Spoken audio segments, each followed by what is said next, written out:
Deuteronômio capítulo 29, verso 29, eu quero fazer uma introdução, porque eu quero falar sobre a viagem do povo de Deus e sobre a bagagem que eles levavam no seu coração. Se você gosta de anotar o tema da palavra, o tema é bem curtinho, diga 11 dias. Isso, o tema da palavra é 11 dias. 11 dias. Deuteronômio capítulo 29, verso 29.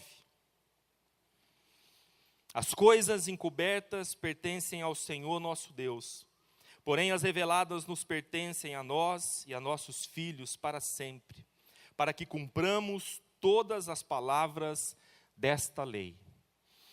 Eu sempre tive o entendimento e até usei, às vezes, esse versículo para explicar aquilo que não tinha explicação na Bíblia, ou que eu não conseguia explicar.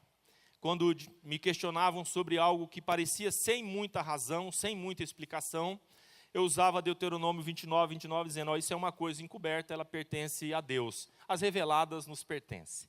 E nesses dias Deus tem ampliado o meu entendimento sobre esta passagem, porque em Mateus capítulo 13, verso 11, que vai ser projetado aqui, eu queria que vocês lessem comigo. Mateus 13, verso 11. São palavras de Jesus. E ele diz o quê? A vocês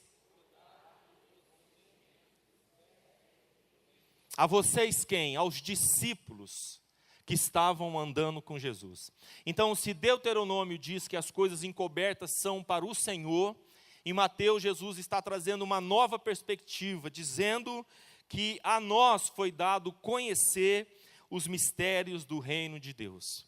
E aí, essa frase que nós vamos projetar agora, ela é muito importante, porque o desejo de Deus é se revelar a nós, pessoalmente, como igreja, como família.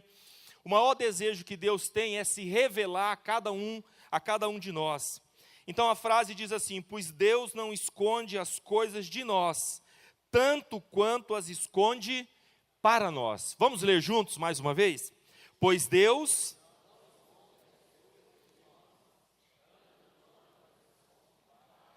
Trocando em miúdos, Deus não esconde nada de nós. Deus esconde para nós. Para nós. Aquilo que ainda está em oculto, Deus está escondendo ou deixando no lugar de mistério para mim e para você acessar. Isso é maravilhoso. É como quando você brinca com o seu filho ou com o teu sobrinho pequeno, em que ele venda os olhos dele, você pega um objeto e esconde em algum lugar ali no quarto ou na sala. E aí quando ele entra de volta, você tira a venda dele, você começa a dizer para ele, na medida que ele vai procurando, você vai dizendo, tá quente, tá frio, tá quente. É mais ou menos o que Deus faz conosco, os seus filhos. E no fundo, quando nós estamos brincando com os nossos filhos, ou com o nosso sobrinho, com uma criança, o maior desejo nosso e o nosso prazer, e a gente faz de tudo para que ele encontre aquilo que está em oculto, aquilo que está escondido, aquilo que ainda é mistério. E nessa noite, à luz, com essa perspectiva na sua mente, eu quero trazer vocês para dentro disso, que isso não é uma palavra para pessoas especiais. Essa é uma promessa de Deus para todos aqueles que são chamados pelo seu nome. Essa é uma promessa para todos nós que um dia recebemos Jesus como Senhor e Salvador das nossas vidas. Aquilo que ainda está em oculto para você acessar. Não é desejo nem interesse de Deus ocultar essas coisas de você ou de mim. Pela misericórdia de Deus, eu tenho acessado algumas coisas. Eu sempre me lembro do Salmo 139, verso 16, que diz ali que Deus escreveu cada um dos nossos dias, quando eu éramos ainda substância informe no ventre da nossa mãe. Isso é maravilhoso.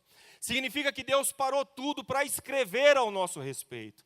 Significa que Deus tem coisas específicas a respeito da sua vida e da minha vida também. Lá na França, na mesa de jantar, um dos irmãos da igreja francesa me perguntou, pastor, como foi que aconteceu o seu chamado? Como foi que Deus te chamou? Porque ele tem uma chama no coração dele.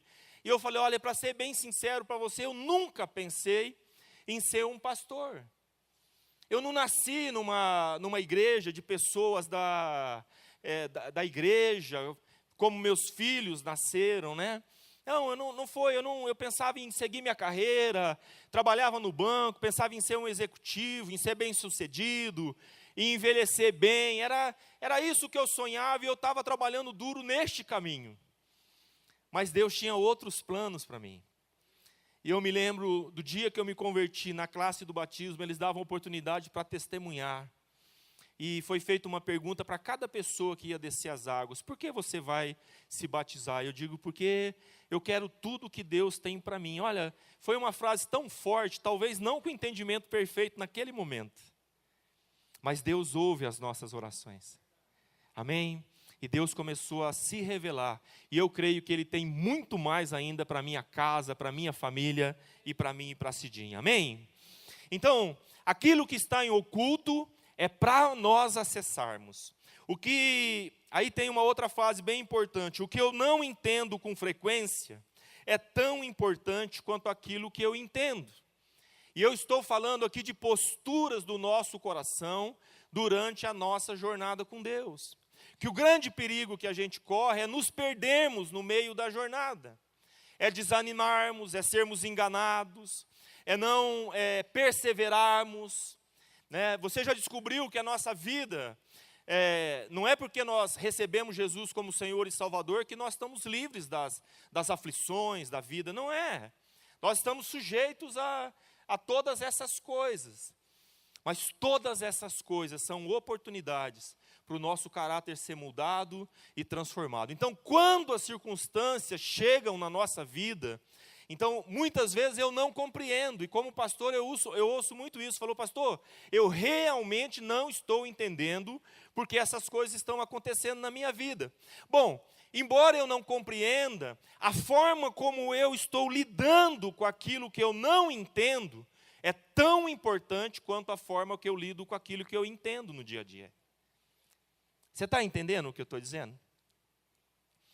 Porque às vezes os mistérios de Deus vêm sobre a nossa vida e Ele tem os seus caminhos para trabalhar com o nosso coração, para forjar o nosso caráter. E nem sempre eu compreendo, nem sempre eu entendo. A forma, o desejo, né, a busca que eu tenho, a fome pela palavra, a fome pela presença de Deus, tem a ver com um desenvolvimento do meu caráter. E esses dois elementos são essenciais no processo de acessar os mistérios de Deus para a minha vida. O mistério de hoje é a revelação de amanhã. Você pode repetir? O mistério de hoje é a revelação de amanhã. Eu tinha 2 anos de convertido. Né? Já contei isso algumas vezes, esse testemunho. Nós estávamos descendo para um curso que eu ia fazer do banco, lá em Santa Catarina, quando a BR-101 ainda não era duplicada. 60 quilômetros passando de Curitiba na serra, meu carro desliza, que parece que está era óleo, parecia um sabonete. Perco o controle do carro, bati de frente com uma carreta, essa carreta se descontrolou, pegou um outro carro, uma tragédia. Fratura no nariz da Cidinha, fratura no braço, fratura exposta na perna da avó da Cidinha que estava descendo conosco para Santa Catarina.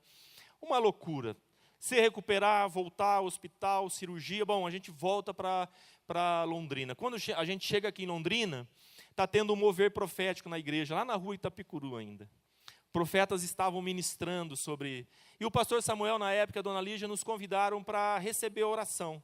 Nós nos ajoelhamos, quando nós nos ajoelhamos, o homem de Deus falou sobre as nossas vidas. Você não sabe que é das uvas amassadas que sai o melhor vinho? Mistério. Eu falo, não sabia. E Deus continua dizendo, eu escolhi amassar vocês. Vocês. E nós choramos muito, sabe por quê? Porque lá na casa do pastor Davi, ele morava em Curitiba ainda, o Pedro era pequenininho naquela época.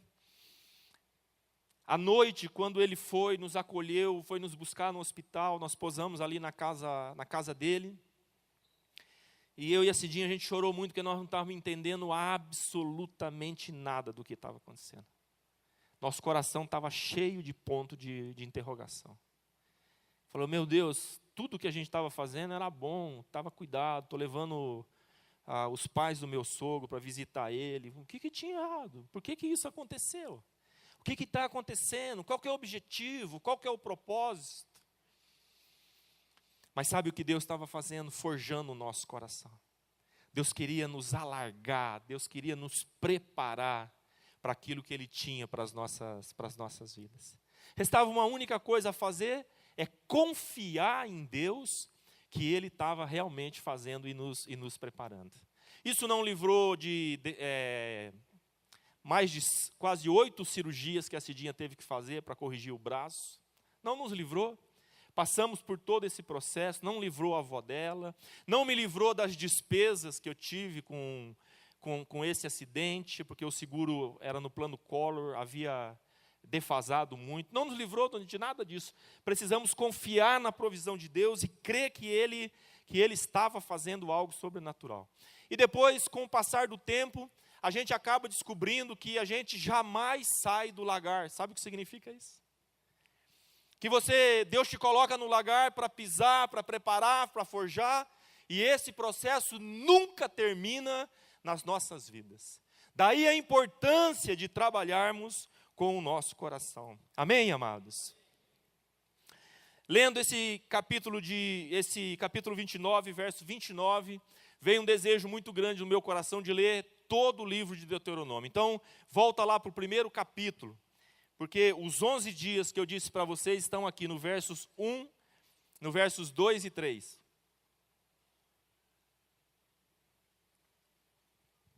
A nossa vida é uma jornada.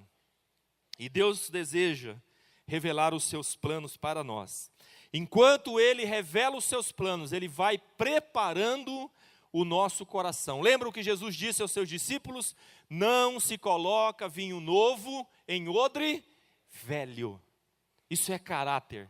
Não virá o novo de Deus enquanto o nosso coração e o nosso caráter não estiver sendo moldado. Deuteronômio capítulo 1, versos 2 e 3. Moisés aqui, ele está na entrada da terra prometida. E ele é um homem zeloso e ele está recapitulando todas as coisas importantes que aconteceram com a geração que morreu no deserto. Ele está falando para a nova geração agora.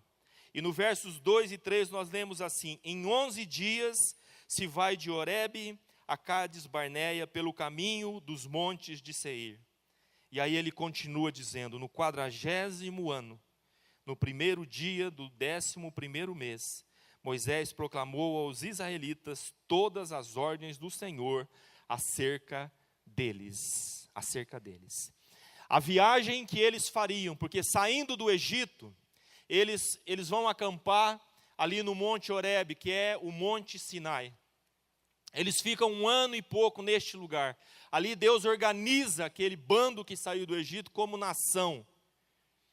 E essa narrativa de Moisés que ele está contando aqui, e Números, o livro de Números traz com detalhe, é quando eles saem para ir para Cádiz Barneia, para contemplar a terra prometida. E nesses 11 dias, o coração do povo é revelado, e é isso que eu quero mostrar para vocês. A gente tem um mapa aqui.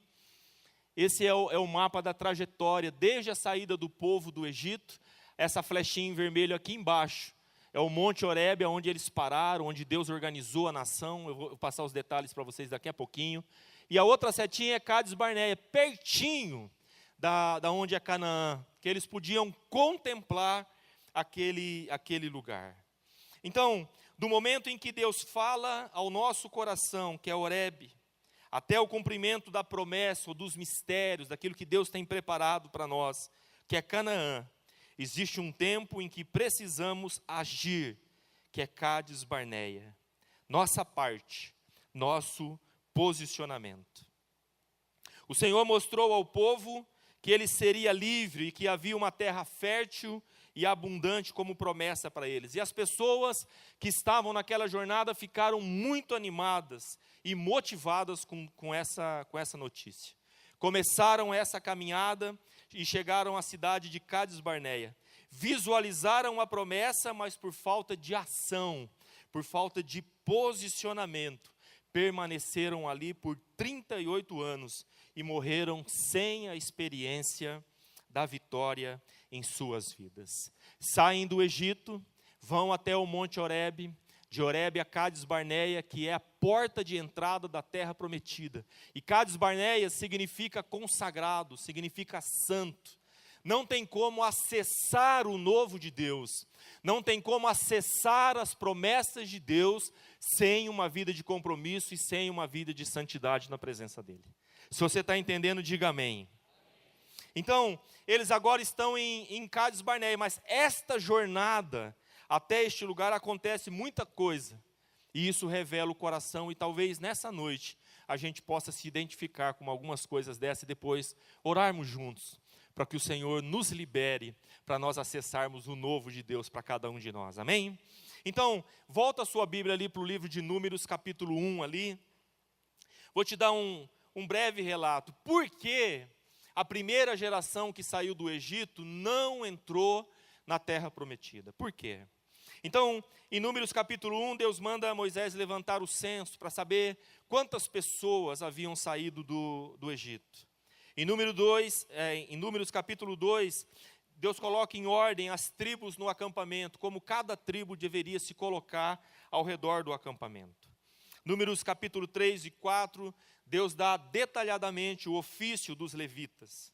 Em Números capítulo 5, a purificação do arraial, os leprosos tinham que ficar do lado de fora. Deus estava trabalhando já o caráter da purificação.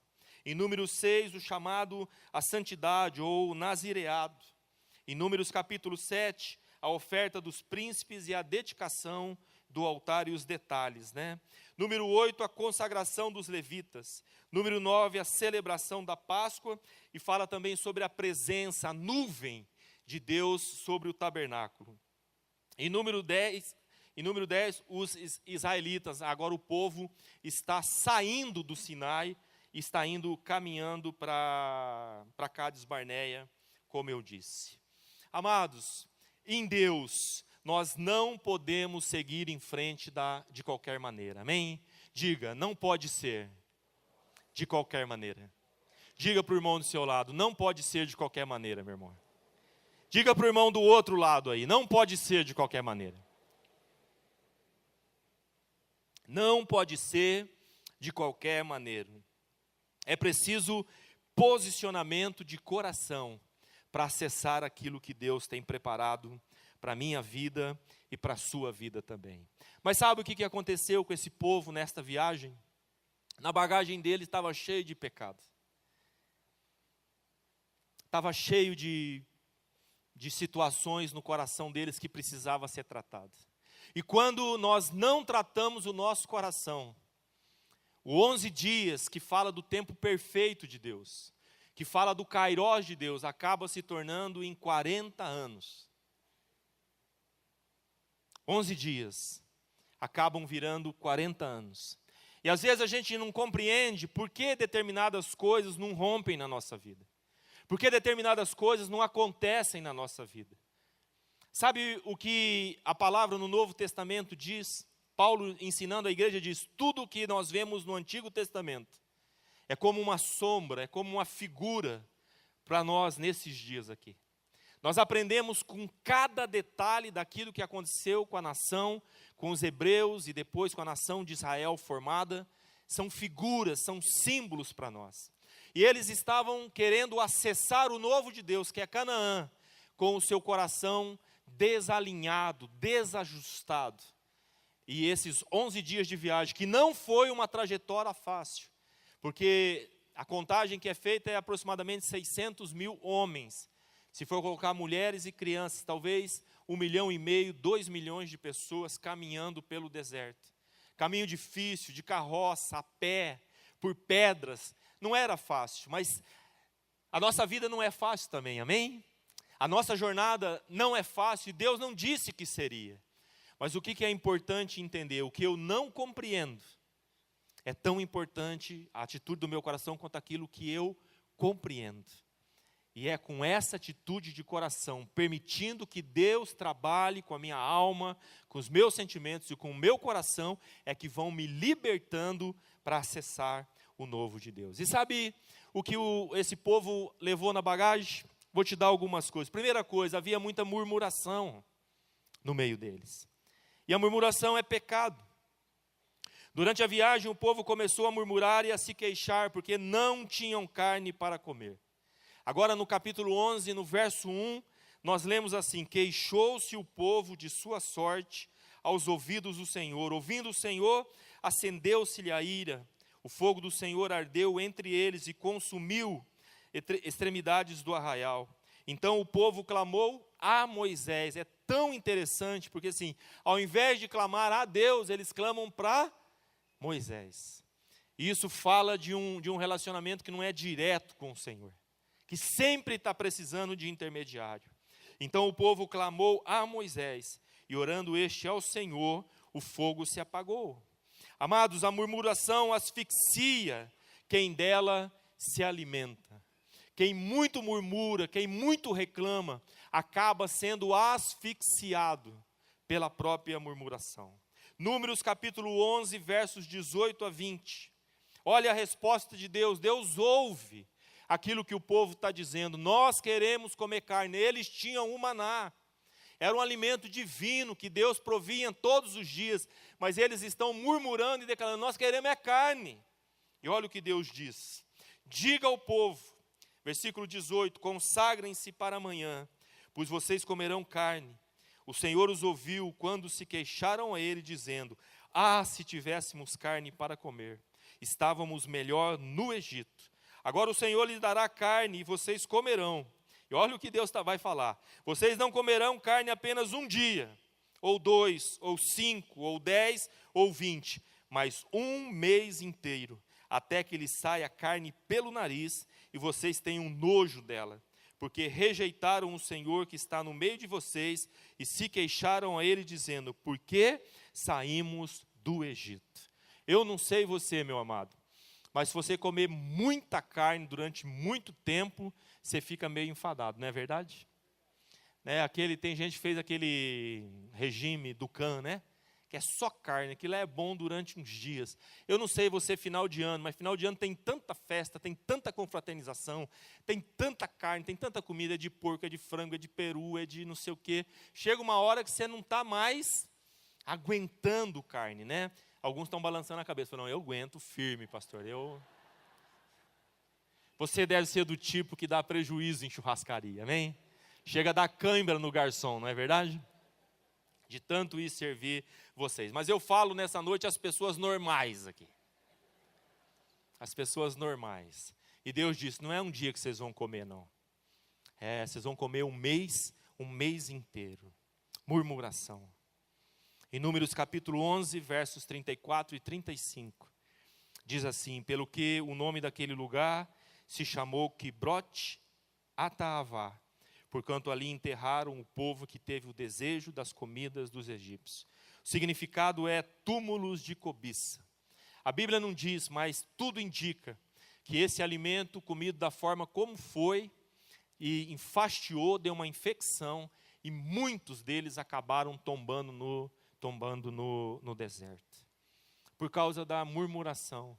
Interessante, não é que eles não tinham alimento, eles tinham alimento. O problema não era o estômago, o problema era o coração. Diga comigo: murmuração. Olha, a gente está falando de uma geração de milhares de anos atrás. Mas sabe, quando a gente, nos nossos dias, olhando para a nossa vida, examinando, sondando o nosso coração, quanto de murmuração ainda existe na nossa vida? Quanto existe? A gente fez um jejum aí no mês de junho, e parte do jejum, acho que uma semana do jejum, foi não murmurar. Não é verdade? Tem gente que nunca pediu perdão tantas vezes como nessa semana aí. É quase que um hábito para reclamar, para murmurar. Isso é um atraso na nossa jornada. O segundo aspecto que eu vejo aqui, que havia na mala deles, na bagagem da nação, é o nível de contentamento. Porque eles tinham o maná, e mesmo assim desejaram a carne, e muitos adoeceram, como eu disse. Aqui tem uma coisa importante para nós trabalharmos com o nosso coração.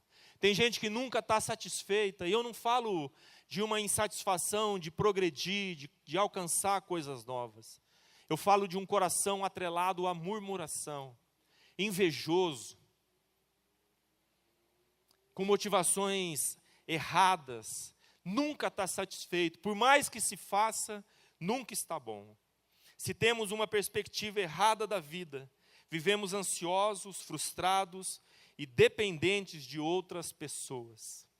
Nunca está bom. Eu crio perspectivas erradas com relação ao meu líder, com relação ao meu pastor, com relação ao meu patrão, porque o meu nível de contentamento nunca está satisfeito. Parece que tem um buraco emocional nesse coração, que não se resolve nunca, que é impossível de ser suprido. E o triste é que essas pessoas vivem mudando, inicialmente de célula, dentro da igreja, porque o culpado é o líder que não supre, que não cuida, que não consegue ministrar para a vida dele, o outro não consegue, troca de pastor, pastor não consegue, troca de igreja, a igreja não consegue. Olha, sinceramente, algumas vezes como pastor, eu fui até o pastor Davi e digo, pastor Davi, eu não consigo suprir esse abençoado. Já fizemos de tudo, parece que tem um buraco dentro dela, e isso tem a ver com o nível de satisfação. Amados, presta atenção no que eu vou te dizer. Eu não estou ignorando, nem minimizando a história da sua vida. E as histórias que se apresentam por pessoas com esse perfil, muitas vezes é de abuso, muitas vezes é de abandono, muitas vezes é de traição, e tudo isso é real.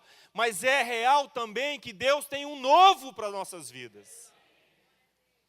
Que Deus tem um novo. O deserto é uma realidade. Não era para acontecer o abuso, mas aconteceu. Não era para acontecer a traição, mas aconteceu.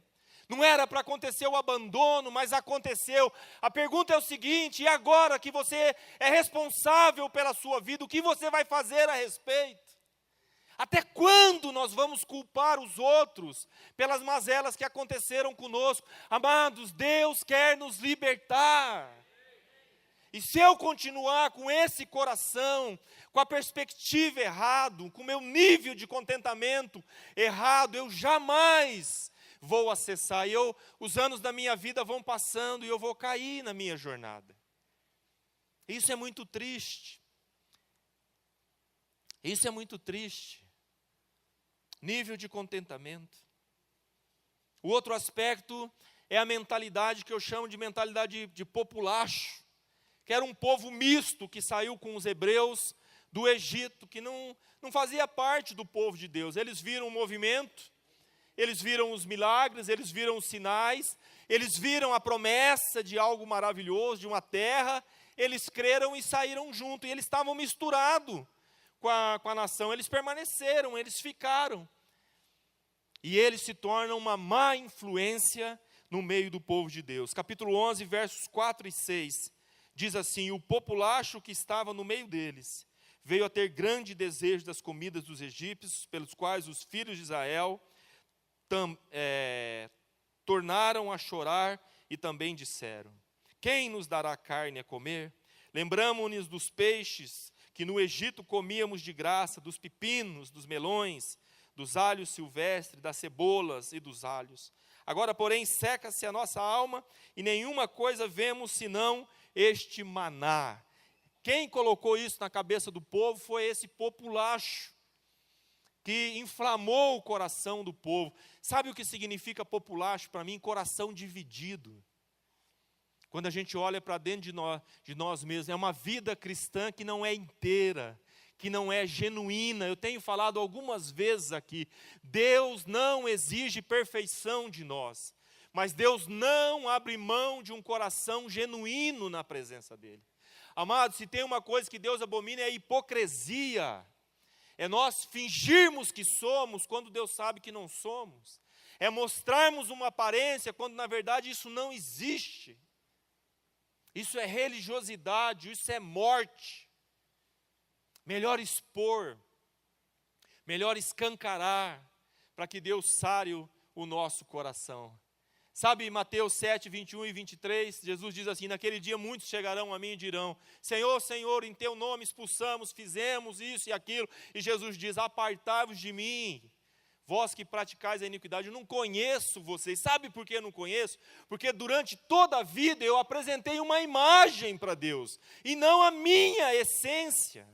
Eu posso chegar naquele dia diante do Senhor com todos os meus defeitos. Quem sabe tem áreas na minha vida que Deus vai estar trabalhando no dia em que Ele me levar, mas Ele vai saber quem eu sou.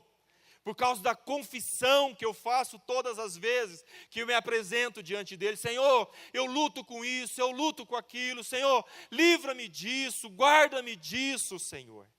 Eu me torno transparente. Quando eu me torno transparente, note, eu não sou perfeito, mas eu me apresento como eu sou diante de Deus.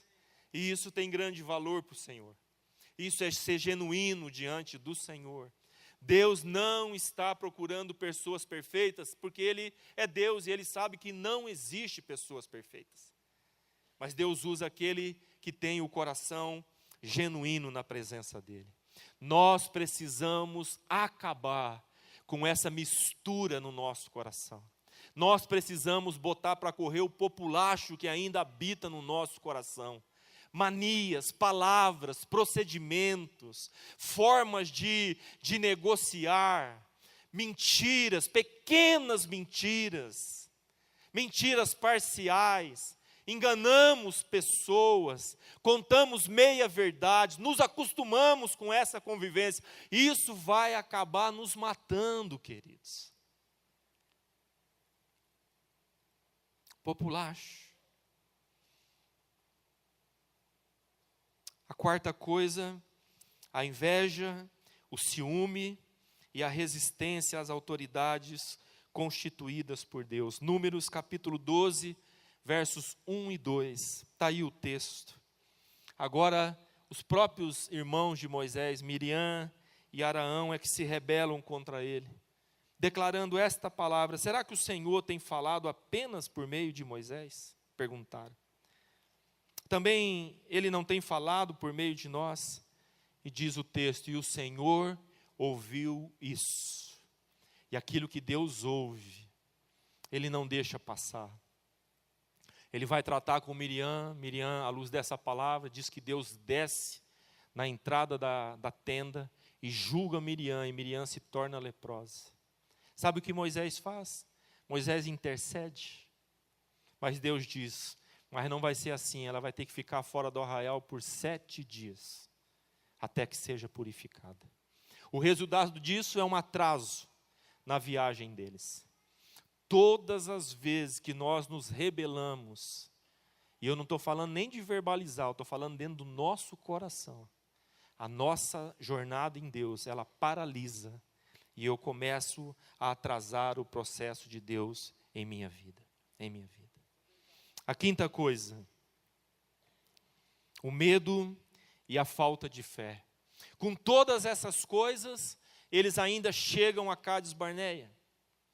E lá em Números diz que Deus mandou enviar 12 espias. Moisés, em Deuteronômio, ele esclarece dizendo que não foi Deus, que foram os próprios espias que sugeriram, está escrito, que enviassem primeiro os espias. E Moisés acha boa ideia e manda os espias.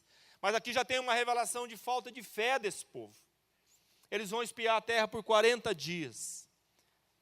No meio desses homens, Josué, filho de Num, e Calebe, que são os únicos que dão um parecer favorável a respeito da terra.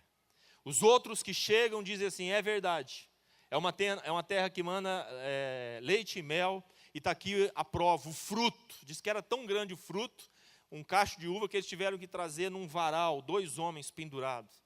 Tal era a produtividade dessa terra, uma coisa maravilhosa. Mas esses 10 acrescentam ao relatório, dizendo, a terra é maravilhosa, mana leite e mel, porém está cheio de gigante, e nós nos vemos como gafanhotos diante deles. Não convém ir em frente. Um relatório trágico. Apesar dos argumentos, o texto relata de Calebe, não adianta, aquilo vira um burburinho no meio do povo, e eles não querem, e começam a reclamar, e começam a murmurar, dizendo coisas para Moisés, melhor teria sido morrer no Egito, etc, etc, em Números capítulo 13, do versos 31 ao 32. Mas os homens que tinham ido com eles disseram: não podemos atacar aquele povo, é mais forte do que nós. E espalharam entre os israelitas um relatório negativo acerca daquela terra. Disseram: a terra para a qual fomos em missão de reconhecimento devora os que nela vivem. Todos os que vimos são de grande estatura. Vimos também os gigantes, os descendentes de Enaque, diante de quem parecíamos gafanhotos, a nós e a eles. Deus já havia falado, eles já tinham os sinais. Essa geração foi a geração que viu os milagres no Egito. Todas as pragas no Egito que nós lemos na palavra, eles vivenciaram essas coisas. E eles tinham ainda durante aquela jornada a nuvem durante o dia e a coluna de fogo durante a noite. Sinais de Deus não faltou do cuidado dele. Mesmo assim, a postura deste povo é de medo e de falta de pé. Amados, de fé, o que nós podemos aprender de prático para nós nos nossos dias? Então, eu quero te dar 4 pontos importantes. Primeiro deles, para a gente concluir e orar nesta palavra. Primeiro, cuide das suas palavras na hora da crise. Cuide com aquilo que você verbaliza, daquilo que você fala na hora da crise. Em Números 14, verso 2, nós lemos assim: todos os israelitas queixaram-se contra Moisés e contra Arão, e toda a comunidade lhes disse: quem dera tivéssemos morrido no Egito ou neste deserto. Olha que declaração esse povo faz. E diz a palavra que Deus ouviu. Olha a consequência. Números 14, versos 34 e 35. É a sentença de Deus por causa desse coração que não se permitiu tratar. Durante 40 anos vocês sofrerão a consequência dos seus pecados e experimentarão a minha rejeição. Cada ano corresponderá a cada um dos 40 dias em que vocês observaram a terra. Eu, o Senhor, falei e certamente farei essas coisas a toda esta comunidade ímpia que conspirou contra mim. Encontrarão o seu fim neste deserto e aqui morrerão. Palavra duríssima e que se cumpriu na íntegra. Nenhum daqueles homens daquela geração adentrou a terra prometida, nem Moisés. Os 2 que houve exceção foram Josué e Calebe por causa da postura do coração deles.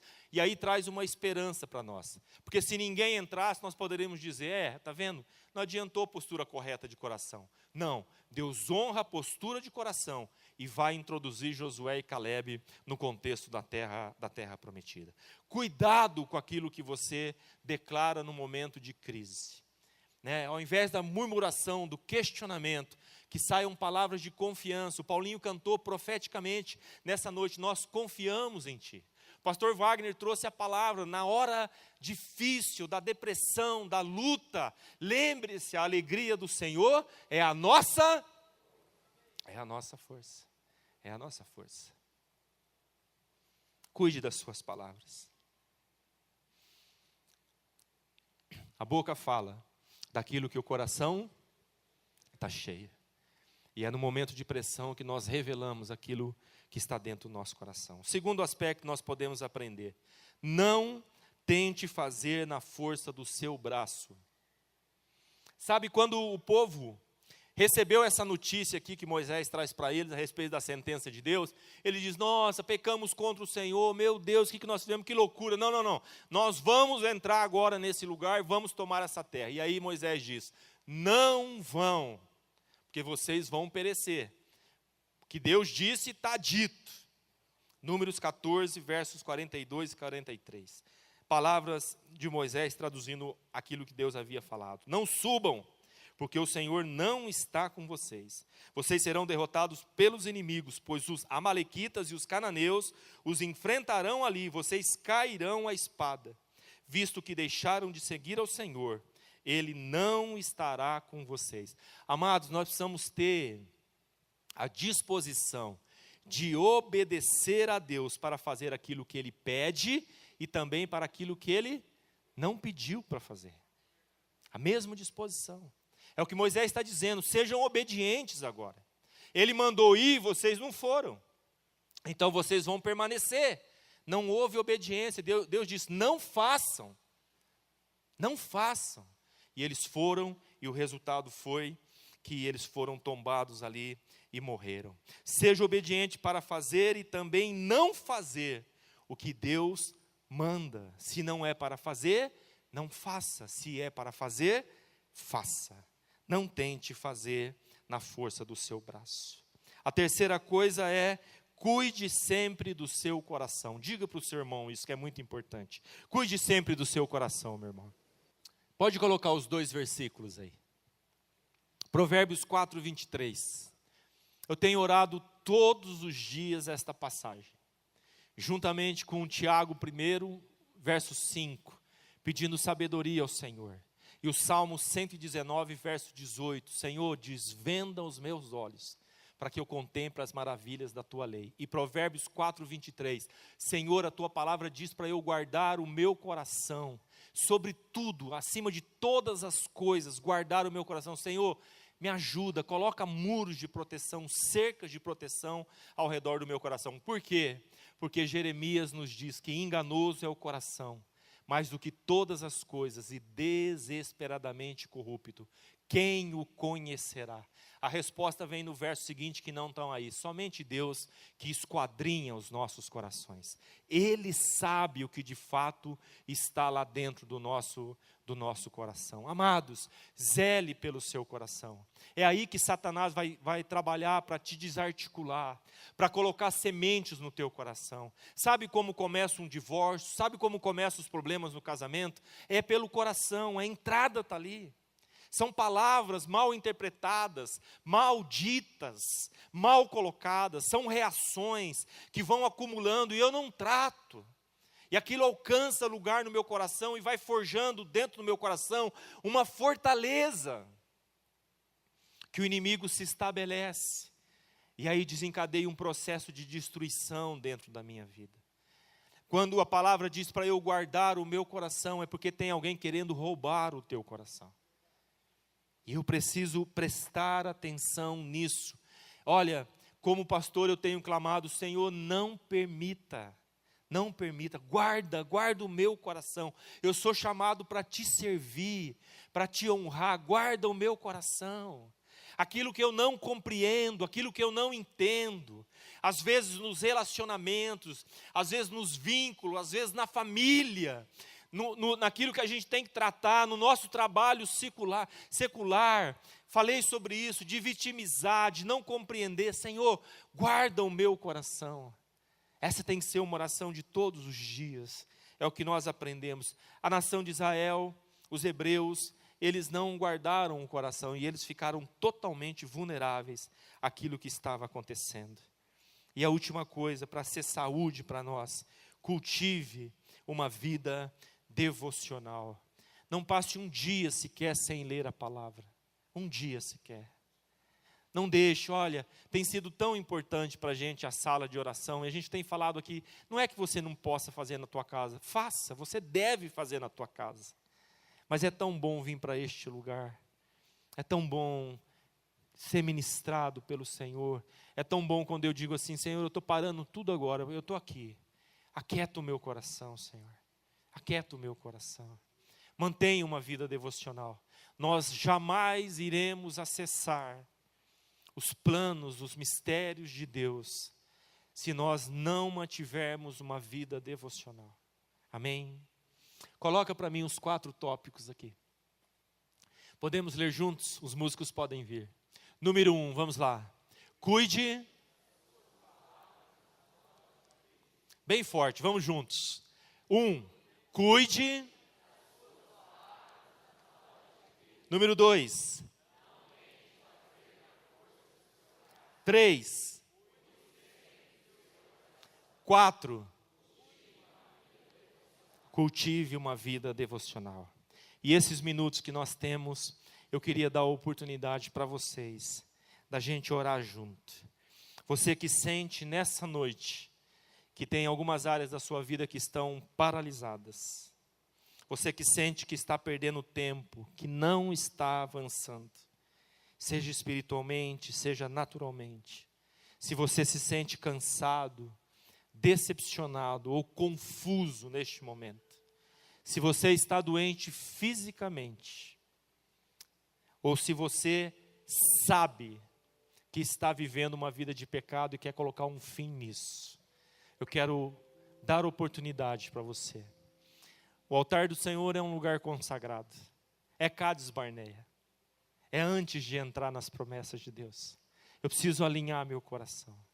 Então, se você quer receber oração nessas áreas que eu disse, está desanimado, confuso, se sente paralisado, tem uma área de pecado que você não consegue vencer, quero pedir para você, aqui e lá embaixo, se você deseja, enquanto os músicos estão cantando, sai do seu lugar e vem até aqui à frente. Nós vamos orar por você. Não espere por ninguém, amém? É você e o Senhor nessa noite. Aleluia.